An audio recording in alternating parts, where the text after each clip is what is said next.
Assalamualaikum warahmatullahi wabarakatuh. Biasa Gus Hasib kan semangat. Assalamualaikum warahmatullahi wabarakatuh. Biasa Gus Hasib malih kan ping 3. Assalamualaikum warahmatullahi wabarakatuh. Bismillah, alhamdulillah, salatu wassalamu ala rasulillah Sayyidina Muhammad ibn Abdillah wa ala alihi wa ashabihi wa mawalah. Para alim, para ulama, wabil khusus sahibul fadilah wa sa'adah, Rais Am, pengurus besar Nahdlatul Ulama, Yai Miftahul Akhyar,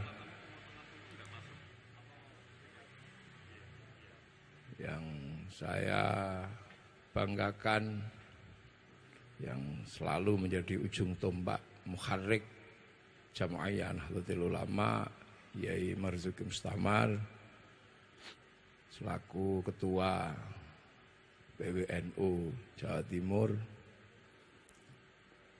yang sangat kita banggakan dan kita cintai seluruh dzurriyyah Mbah Yai Wahab Hasbullah yang masih hidup, ada Gus Hasib, Bu Hizbiyah, Bu Munzida, Bu Muktamarah, Bu Gus Rokib, Bu Fudoh, oke. Lah kula mboten ketinggal wong do ditutupi ngeten iki padha paling. Ya keluarga besar Tambak Beras, ketua Kiai Wahab Hasbullah Foundation, Dr. RR, napa niku? Betul, Dr. RR. Itu saya tanya gelarnya, katanya dari Jerman. RR. Alhamdulillah, gelar baru dan asing, RR. Rernat. Nah itu, tidak nyangka Tambak Beras mampu menghasilkan seorang doktor di sebuah perguruan tinggi di Jerman yang spesifikasi keilmuannya tidak seperti saya yang IAIN. Para hadirin wal hadirat yang berbahagia, alhamdulillah kita ini menikmati betul jadi orang Islam dan jadi orang Indonesia, dan jadi seperti ini. Ini kita menikmati betul. Membaca kondisi kaum muslimin di semua negara tidak senyaman Indonesia. Beragama dengan sangat indah, berbangsa dengan sangat nyaman. Ini ternyata tidak semua kaum muslimin bisa menikmati. Andalusia menikmati tidak cukup lama, habis itu Islam meninggalkan Andalusia. Bahkan ilmu pengetahuan besar yang lahir di Andalusia sekarang tinggal kenangan. Timur Tengah menikmati masa-masa keindahan ketika minyak menjadi nyawa bagi beberapa negara, dan sekarang kenikmatan itu dicabut lagi sama Allah. Tapi kita di Indonesia bisa menikmati. Sebagai kaum muslimin bisa melakukan apa saja kegiatan-kegiatan keislaman. Di Malaysia yang slogan keislamannya lebih kelihatan, ternyata kaum muslimin menikmati pengajian hanya sampai jam 10 malam. Setelah jam 10 malam tidak lagi diperbolehkan. Tapi kita di Indonesia bisa melakukan kegiatan sampai jam subuh, bahkan 24 jam. Dengan berbagai jenisnya. Para ulama mampu membuat Islam menjadi sangat indah di Indonesia. Sesuatu yang tidak semua bangsa menikmati. Nah, itu kenapa? Karena ada pemikiran-pemikiran yang tertuang dalam garis-garis besar pendirian Jam'iyah Nahdlatul Ulama. Dan tuangan pemikiran garis-garis besar Jam'iyah Nahdlatul Ulama tidak bisa dilepaskan dari 3 serangkai ulama besar dari Jombang. Ada Mbah Kiai Hasyim Asy'ari, ada Mbah Wahab Hasbullah, dan ada Kiai Bisri Sansuri. Ada Tebuireng, ada Tambak Beras, dan ada Denanyar. Ini sesuatu yang semua orang merasakan keindahan karena pemikiran-pemikiran ulama besar ini. Sehingga kita bisa menikmati Islam dengan sangat indah dan damai. Sesuatu yang bagi orang sederhana, ternyata di tangan para ulama, Nahdlatul Ulama, semua menjadi sebuah kenyamanan bagi orang yang beragama. Sholawatan di tempat lain hanya menjadi sebuah bacaan. Tiba di tempat lain hanya menjadi sebuah bacaan. Mungkin lagu-lagu. Tetapi di Indonesia, sholawatan mampu menjadi sebuah mekanisme gerak yang luar biasa, bahkan bisa dilakukan dengan berbagai dinamikanya. Sholawat nariyah bisa dilakukan mingguan. Sholawat nariyah bisa dilakukan oleh pon-ponan, wagenan, kemisan. Bahkan bisa didatangi kita semua dengan membawa bendera-bendera dengan kegembiraan yang luar biasa. Itu hanya terjadi di Indonesia. Sesuatu yang perintah yang tadinya hanya perintah ya ayyuhalladzina amanu shollu alaihi wasallimu taslima. Perintah doa yang tadinya hanya diperintahkan berdoalah kepadaku. Ud'uni astajib lakum. Di tangan para ulama-ulama Indonesia, doa menjadi sesuatu yang sangat menggembirakan. Karena dilakukan secara bersama-sama dalam bentuk istighosah yang luar biasa. Ono berkate. Ini tidak dinikmati di mana-mana. Mendoakan orang yang meninggal. Di tempat lain menjadi kebiasaan yang semata-mata mendoakan dengan keluarga kecilnya, orang tuanya. Di Indonesia mendoakan orang mati menjadi sebuah alat gerak dari sebuah perubahan besar. Mulai dari 7 harian, mulai dari 1000 harian.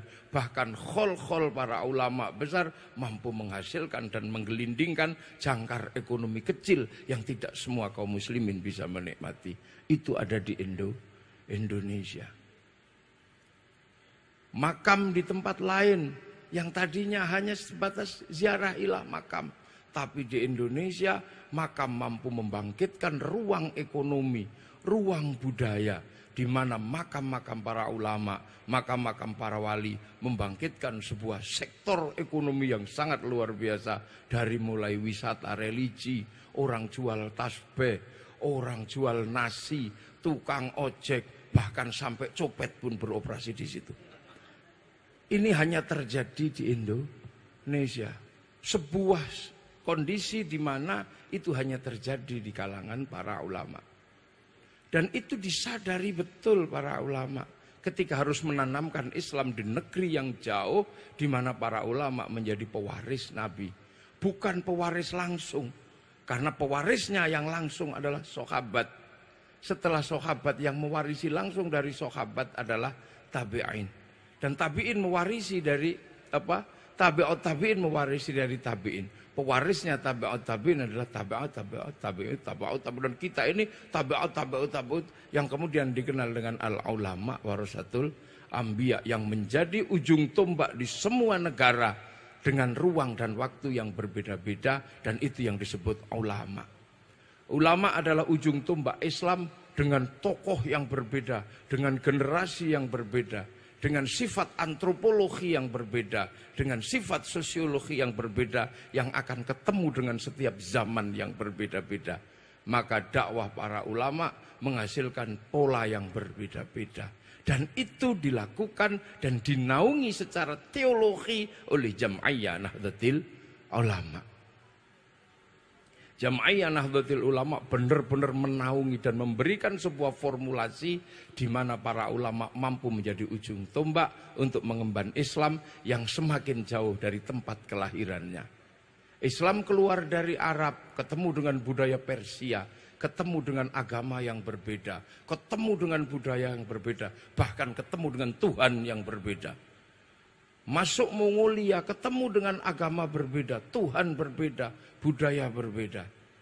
Dan ketemu dengan Indonesia, budaya berbeda, Tuhan yang tadinya berbeda, bangsa yang berbeda, bahkan manusia yang wajahnya berbeda. Dan akhirnya itu diemban bagaimana Islam mampu menembus seru sekalian alam.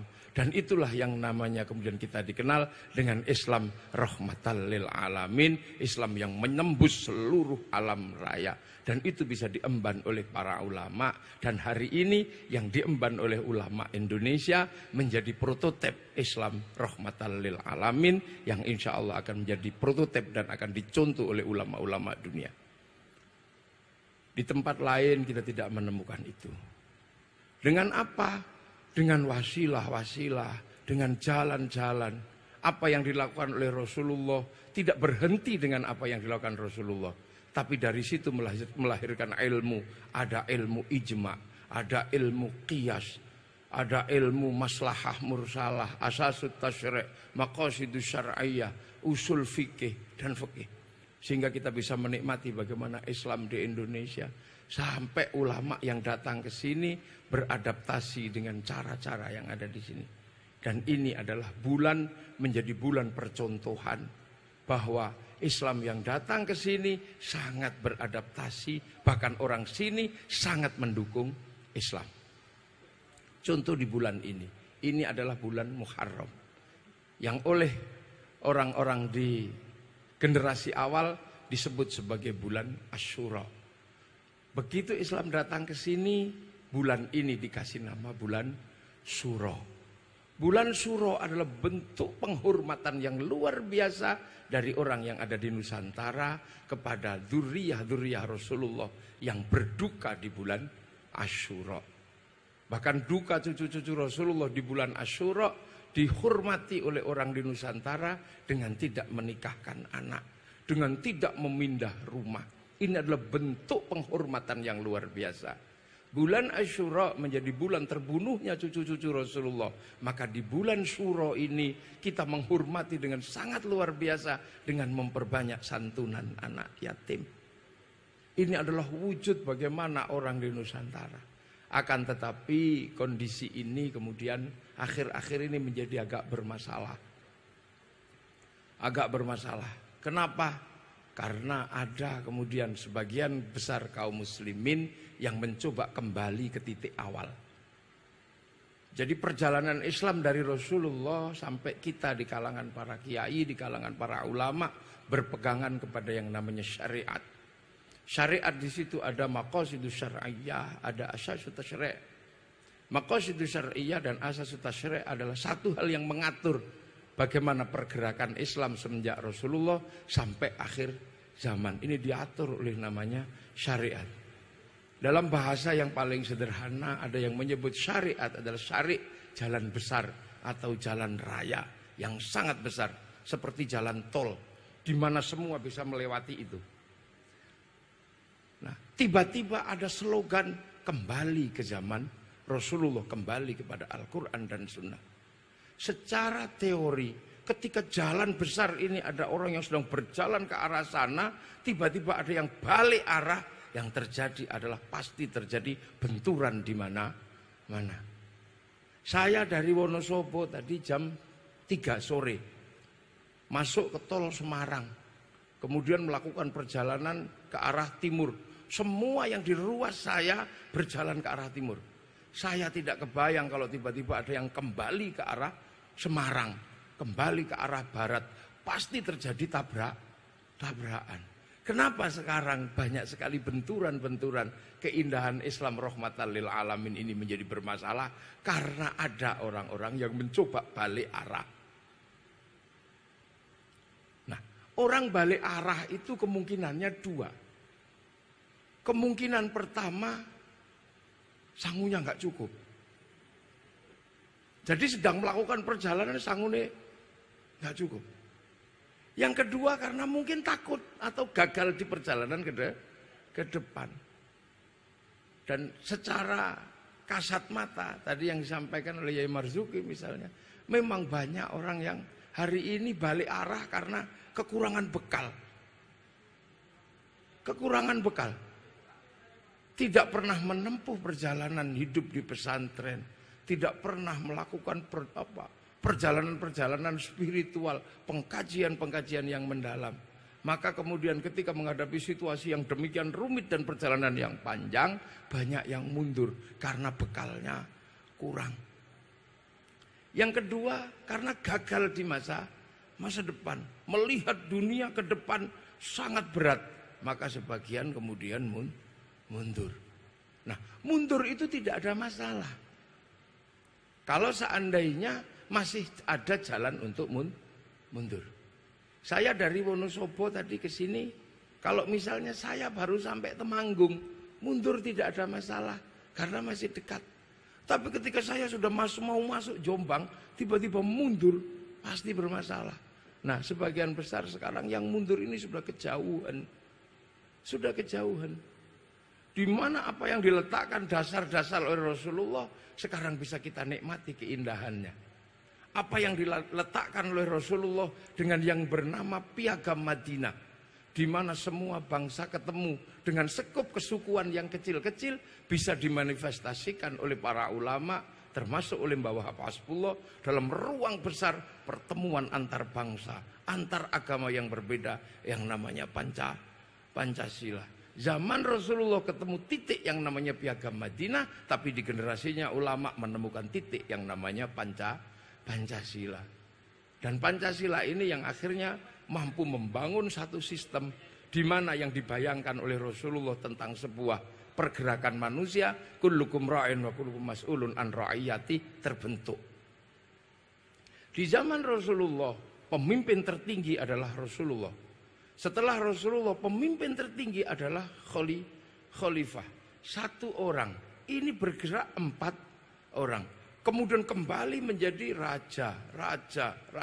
Kekuasaan masih tersentral pada satu orang. Sehingga kullukum ra'in ini belum terbentuk. Setelah itu. Dan kemudian baru terbentuk di Indonesia ketika raja dan hamba. Sebuah sistem monarki yang sangat panjang mampu dipecah oleh ulama-ulama Indonesia. Tidak raja dan tidak hamba, tapi raja dan hamba semua saling bertanggung jawab dalam konsep ra'iyah. Dan kemudian raja dan hamba dilebur dalam konsep baru namanya ra'iyah yang diserap ke bahasa Indonesia menjadi rakyat. Dan satu-satunya bangsa muslim dunia yang sanggup mengambil kalimat ra'iyah untuk menyebut warga bangsanya hanya ulama Indonesia. Tiba-tiba ada yang mundur mengembalikan ini ke zaman khilafah. Sesuatu yang tidak ada jejaknya di negara manapun. Bahkan di Arab tidak ada jejak khilafah. Kalau khilafah ukurannya adalah Turki Utsmani, maka Turki Utsmani bukan khilafah. Karena tidak dipimpin oleh seorang khalifah, tapi dipimpin oleh seorang raja. Kalaupun seandainya kekuasaan di Indonesia disebut bagian dari khilafah Turki Utsmani, maka mereka sudah telat untuk mengatakan itu. Kenapa? Karena yang datang ke Nusantara adalah para wali, dan para wali inilah yang akhirnya membentuk wilayah. Negara Kesatuan Republik Indonesia adalah karena keahlian para wali membangun wilayah. Murid-murid para wali yang datang ke sini dikirim ke beberapa daerah. Ada Datuk Ribandang dikirim ke kawasan Indonesia Timur membangun sistem ra'iyah, membangun sistem kewilayahan. Yang dikirim ke Kalimantan namanya Khatib Dahyan, yang dikirim ke Sumatera namanya Aryo Abdillah, membangun wilayah-wilayah. Dan ketika wilayah-wilayah itu bersatu disebut dengan wilayah negara Kesatuan Republik Indonesia.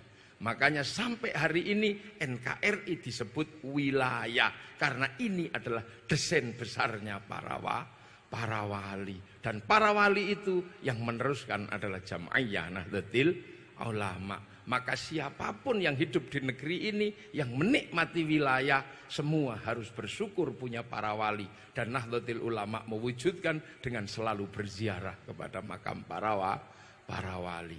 Ketika Indonesia disebut wilayah dan konsep-konsep kerajaan didirikan oleh para wali, mereka tiba-tiba mengatakan ini adalah jejak khilafah bagian dari Turki Utsmani. Mereka sudah telat mengatakan itu, karena sebelum mereka mengatakan itu, mereka sudah lebih dulu menolak para wali. Mereka tidak mengakui para wali. Bahkan ajaran para wali disebut musyrik. Kenapa produk para wali yang bentuknya adalah negara atau kerajaan atau khilafah menurut mereka, yang berangkat dari proses Turki Utsmani, kenapa mereka akui sementara walinya mereka tidak akui? Mereka sudah telat mengatakan bahwa Nusantara kerajaan Islam adalah jejak khilafah, karena mereka sudah lebih dulu mengatakan bahwa para wali adalah tidak ada, bahkan disebut musyrik ajarannya. Maka seperti ketika mereka mengatakan Gajah Mada adalah Islam dengan bernama Gaj Ahmada, itu adalah sudah telat, karena mereka sudah menyatakan bahwa doa kepada orang mati itu tidak sampai. Kalau doa orang yang mati saja, kepada orang mati aja tidak sampai, maka mereka berlebihan karena mereka menyebut orang yang sudah mati menjadi Islam, atau dalam bahasa lain mengislamkan orang yang mati. Nah, ini menjadi masalah. Makanya orang-orang yang kembali ini akan berhadapan dengan seluruh sistem nilai yang dibangun oleh para ulama. Akan dibangun. Ketika para ulama di zaman kita ini dari dulu yang sangat sederhana. Rasulullah berhubungan dengan orang Yahudi untuk urusan hutang yang menggadaikan jubahnya. Itu kemudian menghasilkan kias yang akhirnya para ulama membangun sebuah sistem berhubungan dengan ekonomi dengan kelompok-kelompok yang lain. Ada sebuah sistem perbankan, ada sebuah apa. Tiba-tiba ada yang mundur kembali ke zaman barter. Dengan apa? Mengatakan bahwa bank tidak ada contohnya di zaman Rasul. Maka ketika mereka mundur ke arah sana, mereka kemudian mengharamkan bank. Tapi karena mereka hidup di zaman ini, maka tidak bisa mundur secara 100%. Mereka tetap menggunakan secara diam-diam. Bahkan mengingkari teorinya pengharaman bank. Mereka tetap pakai uang. Lah, uang itu adalah produk bank. Mereka baca Al-Quran. Al-Quran itu dicetak oleh perusahaan, utang dulu kepada bank. Pergi haji, kita naruh dulu di bank. Makanya bagi yang mundur karena sudah sangat jauh, mundurnya tidak bisa pas sampai di titik start. Ini kondisi kita hari ini. Makanya jangan salah. Di semua lini sekarang ada yang salah, tidak ada yang benar. Dan itu terjadi karena apa? Karena ada orang-orang yang mundur dalam situasi yang sudah maju. Perempuan misalnya, di zaman Rasulullah, perempuan itu dipakai kerudung. Agar apa? Tidak dijarah sama laki-laki. Karena zaman segitu perempuan adalah jarahan laki-laki. Bahkan istri yang sudah yang ditinggal mati oleh bapaknya bisa dijarah oleh anaknya. Zaman segitu diwariskan oleh Rasulullah, ditutup auratnya agar menjadi perempuan terhormat. Nah, di zaman itu perempuan harus melahirkan generasi yang luar biasa. Tapi baru pada batas apa? Sebagian besar melahirkan generasi untuk kekuatan berburu dan meramu. Kekuatan untuk perang. Sehingga ketika perempuan dihadapkan pada situasi seperti itu, masih mampu melahirkan orang-orang yang siap untuk berperang. Akan tetapi zaman seperti ini, perempuan-perempuan sebagai imadul bilad dihadapkan harus punya anak, mampu melakukan perubahan-perubahan besar. Perempuan-perempuan yang mampu menyiapkan generasinya untuk menghadapi dunia yang demikian kompleks. Apakah masih mungkin mampu melahirkan generasi yang mampu menghadapi situasi yang kompleks seperti ini ketika perempuannya harus dimundurkan kembali ke zaman di mana awal-awal zaman jahiliyah. Ini suatu yang tidak mudah. Makanya orang-orang yang mundur ini menjadi pikiran kita bersama. Karena sebagian besar memang yang maju ini bekalnya kurang, maka kemudian tanggung jawab pesantren untuk memberikan bekal tambahan, memberikan sangu tambahan, yang rajin mendidik, bangun pendidikan. Kalau di virtual, bangun pemahaman-pemahaman di dunia virtual. Yai Marzuki harus benar-benar, jangan lupa untuk menyiarkan apa yang selama ini dilakukan. Mulai dari ngaji, mulai harus makin disiarkan. Kenapa? Karena ini zaman yang sudah sangat baru. Zaman yang tidak mungkin dilampaui dalam situasi yang sangat terbatas. Kalau perempuan dimundurkan ke zaman di mana kebutuhannya baru kebutuhan melahirkan anak untuk berburu, untuk meramu. Tiba-tiba hari ini dengan situasi kayak gini perempuan harus dimundurkan ke situasi di zaman itu, maka tidak akan melahirkan generasi-generasi yang siap menghadapi zaman seperti ini. Nah inilah. Jadi orang-orang yang mundur ini makanya di semua lini ada masalah karena mundur. Jangankan generasi sekarang, konflik antara Sayyidina Ali, konflik antara Muawiyah, itu aja ketika menghasilkan orang yang pusing dan mundur, itu menghasilkan sebuah paham yang sangat bermasalah. Ya sudah, daripada kita pusing memikirkan situasi ini, kita kembali kepada Quran, Sunnah. Akhirnya ke dalam generasi yang masih ketemu Rasulullah, ketika mundur, itu bisa berbeda pendapat tentang makna sittati ayyamin dan kun fayakun.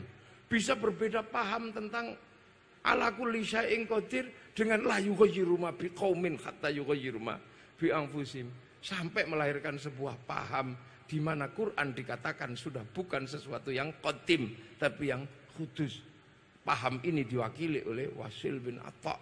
Di zaman itu, mundur di zaman awal menghasilkan paham yang luar biasa dan menghasilkan konflik pemikiran yang luar biasa. Sampai kemudian kalau Quran ini sudah tidak bisa dijadikan pegangan karena Quran ini kudus dan tidak qadim, terus pakai apa? Pakai akal. Lah terus, ya kalau benar kamu masuk surga, lah kalau gak benar ya masuk neraka. Lah kalau 50-50 kadang benar kadang salah, masuk tempat rehabilitasi. Namanya al-mangzilah bainal mangzilaten. Nah setelah itu ya urusan Tuhan, ditempatkan di tempat mana tergantung rehabilitasinya. Lah kalau bayi di mana? Ya kalau bayi masuk surga. Lah terus surganya gimana wong dia belum punya amal baik? Surganya jelek. Lah kalau bayinya protes, kenapa surgaku jelek? Ya karena kalau kamu belum punya amal banyak. Saya nggak punya amal banyak karena kau matikan aku ya Allah waktu kecil. Coba kau matikan aku waktu besar, pasti amalku banyak. Enggak, takdirmu memang mati kecil karena kalau kamu besar kafir. Yang kafir dengar, ya Allah kau nggak adil, dia kau matikan kecil supaya gedenya nggak kafir. Kenapa kau biarkan aku mati besar padahal kau tahu aku gedenya kafir? Maka kemudian konsep al-mangzilah bainal mangzilatain menjadi pupus. Sehingga ajaran Mu'tazilah ajaran yang tidak bisa dipakai. Ajaran yang tidak bisa dipakai. Tapi ajaran ini kemudian menemukan titik puncaknya kembali ketika berkoalisi dengan kekuasaannya Al-Ma'mun. Dengan dorongan kekuasaannya Al-Ma'mun, maka kemudian Mu'tazilah menguatkan diri dalam Asasul Khamsah. Yang tadinya baru 4, komplit menjadi 5. At-Tauhid, Al-Adlu, Al-Wa'du Wal-Wa'id, Al-Mangzilah bainal mangzilatain. Ketika berkoalisi dengan kekuasaan, tambah satu lagi apa? Amar ma'ruf nahi mungkar. Lah, konsep amar ma'ruf nahi mungkar inilah yang memperbolehkan negara memaksa sebuah paham atau ideologi. Maka paham mundur yang secara sunnatullah susah untuk diterima manusia, maka mereka membayangkan harus punya kekuasaan karena paham yang tidak up to date seperti ini hanya bisa berjalan kalau dipaksakan oleh kekuasaan. Dan itu belajar dari teorinya Mu'tazilah ketika bersama Al-Ma'mun mampu menghasilkan peristiwa yang dikenal dengan nama Mihnah. Nah, akan tetapi di Indonesia ada sebuah sistem beragama yang tanpa dipaksakan oleh kekuasaan, tapi bisa berjalan dalam situasi yang damai, bisa berjalan dalam situasi yang sulit, tanpa harus menggunakan paksaan kekuasaan, bahkan tanpa bantuan kekuasaan bisa hidup, bahkan kadang beroposisi pada kekuasaan juga bisa hidup. Itu apa? Itu adalah Nahdlatul Ulama. Dan itu peletak dasarnya adalah Mbah Wahab Hasbullah, yang mampu membalansing antara kehidupan bermasyarakat, kehidupan bernegara, dan sebuah kehidupan teologi yang tertata. Sasa besar Wahab dalam hal ini adalah mampu membalansing antara agama, antara negara, dan masyarakat, sehingga terbentuk bangsa dan negara yang dalam teori baru dikenal dengan konsep nation state atau konsep negara bangsa, yang mampu melindungi kaum muslimin, yang mampu melindungi kaum-kaum yang lain berada dalam satu ikatan kebangsaan dan satu ikatan kenegaraan, yang sampai hari ini kita mampu mewujudkan itu. Arab satu bangsa sepakat pecah dalam puluhan negara, Eropa satu bangsa sepakat pecah dalam puluhan negara, tapi kita puluhan bangsa bersepakat dalam satu negara kesatuan Republik Indonesia. Dan ini hari ini NU berada di situ. Sebuah kegiatan yang luar biasa. Kenapa? Karena NU punya sistem perawatan kebangsaan yang orang kadang tidak sadar. NU itu punya sistem perawatan kebangsaan yang sampai hari ini susah dicari tandingannya. NU melakukan khol. NU tetap seperti dulu.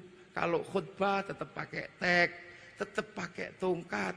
Tidak mungkin seorang khotib memaki-maki orang lain. Karena ketika khutbah masih membaca dan pegang teks, maka bagi yang pengen memaki-maki orang lain lewat khutbah, maka tongkat dan teknya dihilangkan. Hasilnya adalah memaki-maki orang lain di mimbar Jumat. Karena mereka tidak punya mimbar pon, tidak punya mimbar wage, tidak punya mimbar kliwon. Bisa dibayangkan, NU punya cara yang tadinya fazuruha, menghasilkan sistem perawatan ziarah, gurunya dalam konsep ahli sunnah wal jamaah. Orang Jombang ziarah keluar, yang dari luar ziarah Jombang. Akhirnya orang dari Jogja kayak saya ziarah ke Mbah Wahab, ziarah ke Tebuireng, ziarah ke Mbah Bisri. Bagaimana saya tidak cinta pada Jombang? Wong di situ ada bersemayam guru-guru saya, guru-gurunya guru saya. Saya disuruh ngebom Jombang, saya nggak berani karena ada guru-guru saya. Saya bisa orang Jombang ziarah ke Demak karena ada makam para wali, bisa berziarah ke Surabaya karena ada makam Sunan Ampel. Akhirnya orang Jombang mencintai Surabaya, orang Jombang mencintai Demak. Kalau itu dilakukan mulai dari khol kampung, khol desa, dan itu dilakukan oleh Nahdlatul Ulama, akan terawat yang namanya hubbul waton minal iman. Makanya tidak ada pernah tumbuh teroris satupun dari kalangan santri Nahdlatul Ulama. Ini cara kebangsaan yang luar biasa. Makanya NU juga tidak ribut ketika ada wabah yang luar biasa melanda seperti ini, karena Nahdlatul Ulama punya mekanisme yang terjaga. NU luar biasa. Suruh tidak sholat di masjid, ya biasa tidak sholat di masjid. Mana ada kiai yang cerewet? Bagaimana kiai dengan corona? Kiai pasti jawab, saya tidak tahu. Kenapa? Karena kiai memang tidak pernah belajar virus.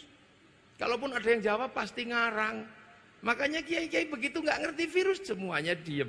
Ikut aturan negara. Suruh sholat di rumah nggak apa-apa. Wong sholat itu kalau nggak di masjid bisa di rumah. Tidak pergi haji, kiai-kiai tenang karena di zaman Rasul pun ada pernah tidak haji. Sholat Idul Fitri di rumah nggak ada masalah. Bahkan saya termasuk menyebarkan sholatlah di rumah. Idul Fitri jangan ke masjid, jangan ke lapangan. Kenapa? Biar semuanya pernah punya pengalaman menjadi imam sama khotib sholat Idul Fitri. Jadi akhirnya bisa diceritakan saya punya khotib Idul Fitri. Dan seumur-umur kita bisa melaksanakan sholat dengan menyebut anak istri kita dalam khutbah. Wahai istri dan anak-anakku, rahimakumullah. Kenapa santri nggak ribut? Bahkan ini situasi yang paling panik seperti ini. Tidak ribut. Tidak ada terus kiai mengatakan kalau kiai tidak ceramah nanti makannya dari mana? Semakin tidak ada pengajian, santri semakin open sama kiainya. Begitu download, begitu lockdown, rumah saya itu malah penuh beras, penuh Indomie, penuh telur, sampai tetangga kanan kiri merasakan nikmatnya telur. Dari telur, bukan telur saya, telur di tempat saya. Loh, ini enggak. Tidak pernah lagi ribut. Aku tidak takut sama Corona, aku hanya takut kepada Allah. Kiai sudah dari dulu belajar wasilah, jadi nggak pernah ribut. Aku tidak takut sama corona, aku hanya takut kepada Allah. Nggak apa-apa, Allah juga bikin singa. Kamu nggak usah takut sama singa, takutlah kepada Allah karena singa bikinan Allah. Cobalah tidur di samping singa kamu, dimut. Jadi makanya kiai disuruh pakai masker ya pakai masker, masuk sini ditembak sinar ya, iya nggak apa-apa. Terus kemudian disuruh usek-usek ya memang kiai nggak ngerti. Setelah itu masih di tangan atau masih ada nggak virusnya, udah pasrahkan kepada Allah. Nah, zaman ini akan terus bergerak, tidak akan berhenti di sini, tidak akan berhenti. Ini akan terus bergerak terus, dan situasinya akan menjadi lebih sulit atau lebih mudah, tergantung kita mensikapinya. Karena apa? Saudara-saudara Muslim yang mundur ini akhirnya menjadi kelompok-kelompok yang bermasalah di mana-mana. Nah, yang maju ini siapa? Ya untuk sementara yang stabil dalam situasi ini ya Nahdlatul Ulama. Kenapa? Karena konsep al-muhafadzatu alal qadimis sholeh udah selesai, tinggal al-akhdhu bil jadidil aslah. Sekarang sudah lulus dari tambak beras tiba-tiba melahirkan yang sudah ke Jerman. Ya ini kan nggak ada di zaman dulu. Tapi kalau masih secara politik kadang masih kalah, nggak masalah. Karena kekuasaan yang berjalan di hari ini adalah orang yang sekolah di tahun 70-an. Nah 70-an NU belum sekolah, tapi tunggu 20 tahun lagi. Yang dilakukan oleh Bu Munjita hari ini akan menjadi prototipe bagaimana NU menguasai dunia. Ya kita rasional. Makanya ke depan ini kita akan menghadapi situasi. Nah mengemban misi inilah. Saya pikir kula nek cara kula nggih, Kiai Wahab Hasbullah Foundation harus tanggap dalam situasi ini. Karena masa depan akan menjadi lebih sulit atau lebih mudah tergantung kita. Karena apa? Pemainnya sudah ada semua. Jadi yang dulu dibayangkan sebagai orang Yahudi mencari tabut. Orang Yahudi itu kemana-mana dulu yang dipikirkan mencari tabut. Islam juga diajarkan tentang tabut, tapi orang Yahudi mencari tabut. Di mana tabut ini mengetahui isi dunia. Sekarang itu sudah terjadi, tabut itu sudah ada, namanya hard disk. Tabut itu sudah ada sekarang, sudah mengetahui isi dunia. Kenapa? Karena kita megang smartphone. Dia tahu orang Jombang itu makanannya apa, tabutnya ini sudah tahu. Yang dimiliki oleh Mark Zuckerberg, yang dimiliki oleh Google, tahu semua. Orang Jombang ngomong apa saja tahu dia. Bahkan kadang tidak ngomong, cuma ngirim gambar melet, dia tahu. Seandainya di print semua, pembicaraan orang seluruh Indonesia akan ketahuan. Makanya tidak ada pembicaraan yang tersembunyi. Makanya akhirnya ada yang pembicaraan menggunakan sandi Al-Quran untuk korupsi. Karena apa? Ketahuan ini tabut ini sudah bergerak. Yang dulu dibayangkan oleh orang Yahudi tentang tabut, hari ini terjadi. Mau gambar Tuhan sampai gambar setan ada diketahui sekarang di sana. Mau nyimpen gambar panas, gambar dingin ketahuan tinggal di print di sana. Makanya yang menguasai dunia sekarang itu. Nah, di dunia ke depan santri akan menghadapi itu. Sehebat apapun hari ini ketika kita pakai smartphone, kita nggak bisa. Kita pasti ketahuan. Makanya pergeseran dunia dari Amerika ke Cina, Cina lebih siap dari hari ini. Dia tidak lagi mengikuti Amazon, dia lebih memilih Alibaba. Dia ambil Alibaba. Dia tidak lagi menggunakan WhatsApp, dia pakai WeChat. Dia tidak lagi menggunakan Facebook, dia menggunakan QQ sama Ren-Ren. Dan sekarang mereka sudah siap untuk membakang datanya mereka. Dan kita masih menggunakan data yang dibikin oleh orang, satelitnya masih sama. Makanya kadang kita mikir, yang lain sudah mikir satelit, kita masih mikir celana cingkrang dan jenggot. Kenapa mundur? Karena piramida ini nggak boleh diganggu. Di bawah piramidanya masih banyak, tapi piramida tertinggi sudah tidak banyak yang main di situ.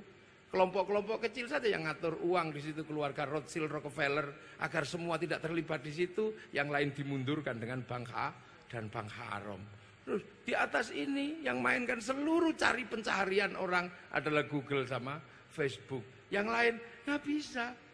Nah dalam situasi ini maka Kiai Wahab Hasbullah Foundation harus menyiapkan generasi-generasi yang akan berada di ruang-ruang dunia, yang akan ikut berpartisipasi dalam pengendalian dunia. Semoga kita semua tetap diingatkan oleh Allah untuk selalu mengenang jasa para pendahulu, dan lewat Kiai Wahab Hasbullah Foundation inilah semoga kembali semuanya akan dimulai dan semua akan mendapatkan kenikmatan dalam Islam, kenikmatan menjadi bangsa Indonesia. Assalamualaikum warahmatullahi wabarakatuh. Waalaikumsalam warahmatullahi wabarakatuh.